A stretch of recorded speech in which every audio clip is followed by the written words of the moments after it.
বন্ধুরা, দূরে যে আলো সাজানো মন্দিরটা তোমরা দেখতে পাচ্ছ, এটা হচ্ছে কঙ্কালেশ্বরী মন্দির। আমাদের বর্ধমান বেড়ানো প্রায় শেষের দিকে।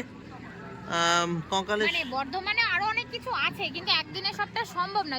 একটা কথা বলি, যে সবাই বলছে যে বর্ধমানের প্রত্যেকটা জায়গা একটা চকের মধ্যে, কিন্তু না, একটা চকের মধ্যে কিছুই না, অনেকটা ডিস্টেন্সের মধ্যে। মানে একটা দিন তোমরা যে সকাল সকাল আছো, সারাদিন হয়তো সবটা কভার করতে পারবে না, হয়তো করাটা সম্ভব না। আমরা গাড়িতে এসেও কভার করতে পারিনি, যদিও আমরা 11:30 12টায় পৌঁছেছিলাম। সকাল সকাল আসলে হয়তো কভার করা যেতে পারে।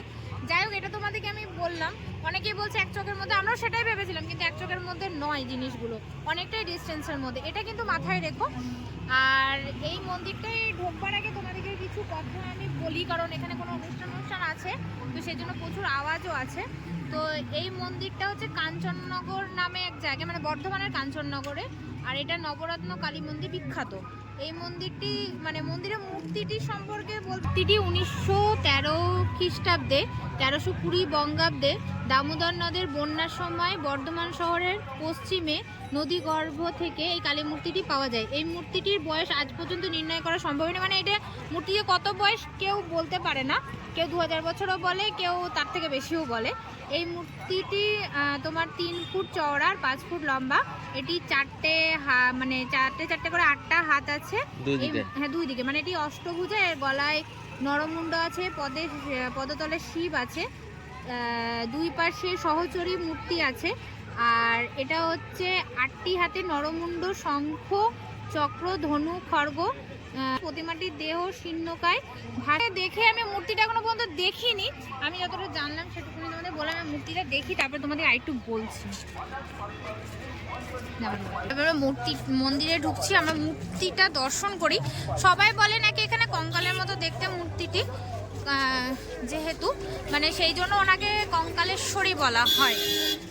উনি নাকি মানে অনেক দিন মানে ভূগর্ভস্থিত ছিলেন, যার ফলে মানে খাওয়া দাওয়া নাকি করতে পারতেন না বা আননি, এরকম কিছু একটা কথিত আছে। তো মায়ের ইচ্ছা, মার যেরকম রূপ নেওয়ার ইচ্ছা। আচ্ছা, আমি মন্দিরটা উঠছি, মা দেখে এসে বলছে যা, খুব সুন্দর মূর্তি।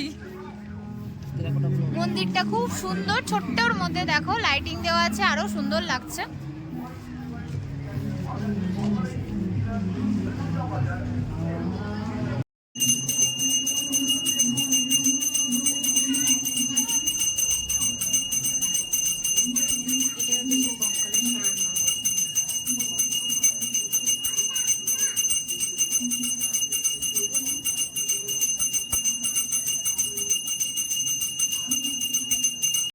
দূরে একটা শিব মন্দির আছে, আর শিব মন্দির যাওয়া সম্ভব না, কারণ রাত্রি হয়ে গেছে।